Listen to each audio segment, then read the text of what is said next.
The pure contralto sings in the organ loft, the carpenter dresses his plank, the tongue of his foreplane whistles its wild ascending lisp, the married and unmarried children ride home to their Thanksgiving dinner, the pilot seizes the kingpin, he heaves down with a strong arm, the mate stands braced in the whaleboat, lance and harpoon are ready, the duck shooter walks by silent and cautious stretches.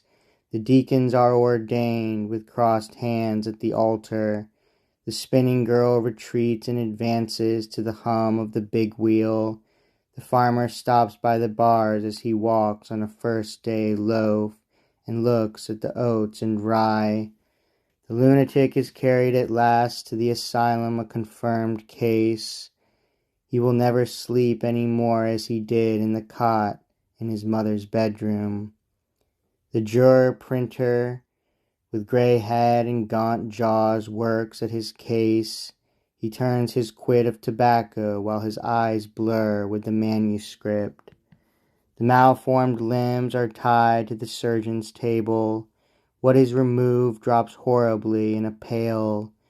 The quadroon girl is sold at the auction stand. The drunkard nods by the barroom stove.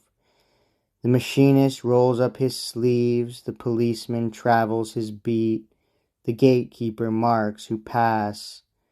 The young fellow drives the express wagon. I love him, though I do not know him. The half-breed straps on his light boots to compete in the race. The western turkey shooting draws old and young.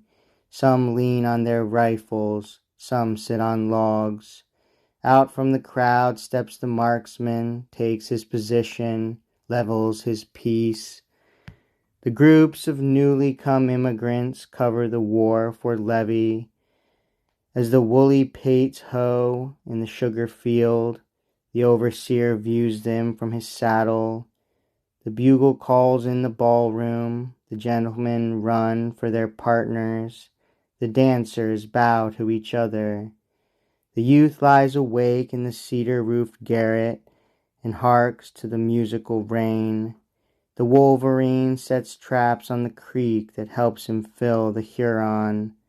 The squaw, wrapped in her yellow-hemmed cloth, is offering moccasins and bead bags for sale. The connoisseur peers along the exhibition gallery with half-shut eyes bent sideways. As the deckhands make fast the steamboat, the plank is thrown for the shore-going passengers. The young sister holds out the skein, while the elder sister winds it off in a ball, and stops now and then for the knots. The 1-year wife is recovering and happy, having a week ago born her first child.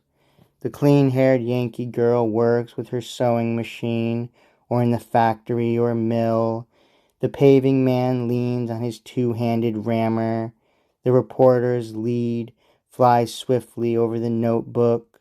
The sign painter is lettering with blue and gold. The canal boy trots on the towpath. The bookkeeper counts at his desk. The shoemaker waxes his thread. The conductor beats time for the band, and all the performers follow him. The child is baptized. The convert is making his first professions. The regatta is spread on the bay. The race is begun. How the white sails sparkle. The drover, watching his drove, sings out to them that would stray. The peddler sweats with his pack on his back, the purchaser higgling about the odd cent. The bride unrumples her white dress, the minute hand of the clock moves slowly. The opium eater reclines with rigid head and just opened lips. The prostitute draggles her shawl, her bonnet bobs on her tipsy and pimpled neck. The crowd laugh at her blackguard oaths. The men jeer and wink to each other. Miserable, I do not laugh at your oaths nor jeer you. The president, holding a cabinet council, is surrounded by the great secretaries. On the piazza walk three matrons, stately and friendly, with twined arms. The crew of the fish smack pack repeated layers of halibut on the hold.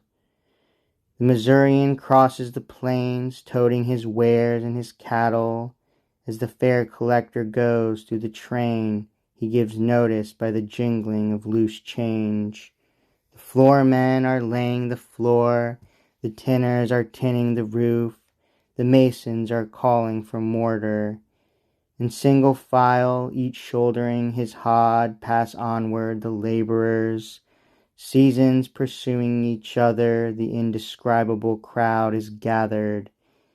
It is the 4th of 7th month, what salutes of cannon and small arms. Seasons pursuing each other, the plower plows, the mower mows, and the winter grain falls in the ground. Off on the lakes, the pike fisher watches and waits by the hole in the frozen surface. The stumps stand thick round the clearing, the squatter strikes deep with his axe. Flat boatmen make fast towards dusk near the cottonwood or pecan trees. Coon seekers go through the regions of the Red River, or through those drained by the Tennessee, or through those of the Arkansas. Torches shine in the dark that hangs on the Chattahoochee or Altamaha. Patriarchs sit at supper with sons and great-grandsons around them. In walls of adobe and canvas tents rest hunters and trappers after their day's sport. The city sleeps and the country sleeps. The living sleep for their time. The dead sleep for their time. The old husband sleeps by his wife, and the young husband sleeps by his wife. And these tend inward to me, and I tend outward to them. And such as it is to be of these more or less I am, and of these one and all I weave the song of myself.